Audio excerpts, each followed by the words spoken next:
Saan ba? At aalingaso din ang baho kung sino sa kanila ang hindi nagsasabi ng totoo.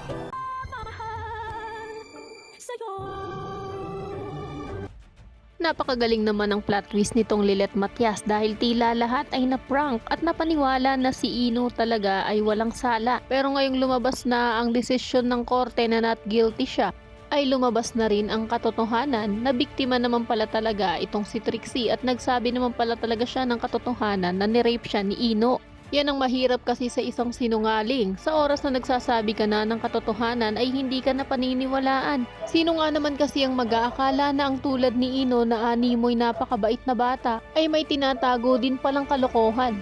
At sa kabila ng malanghel niyang muka ay nagtatago nga ang isang demonyo.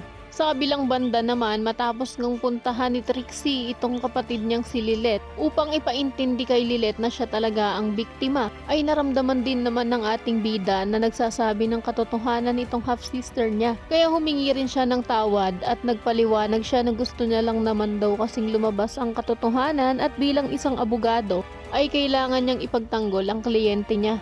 Sa kabilang banda naman, parang isang tigreng nakahawala sa hawla itong si Ino. Pagkat lumalabas na ang tunay niyang kulay at kakalayang kakalaya niya pa nga lang ay gusto niya na naman lumabas ng pamamahay at puntahan ang mga walang yanya ring mga barkada. Sa kabilang banda naman, dahil nga itong si Lilet ay nakukonsensya pagkat ramdam niya na nagsasabi na ng totoo ang half-sister niya na biktima nga siya sa pangyayari, ay sinabi ni Ces sa kanya na pasasaan pa daw at lalabas din naman talaga ang katotohanan. At kapag nangyari yon ay maaari na nilang ilaban ang karapatan nito sa korte at muling ipabukas ang kaso ng dalawa. Kaya naman kung isa ka rin sa mga na-prank nitong GMA na inakala na si Trixie talaga ang nagsisinungaling sa dalawa at inosente nga itong si Ino, ay i-click lamang ang like at subscribe button. Maaari ka rin mag-iwan ng komento sa ibaba para sa iyong mga saloobin at sugestyon. Maraming salamat sa iyong panonood.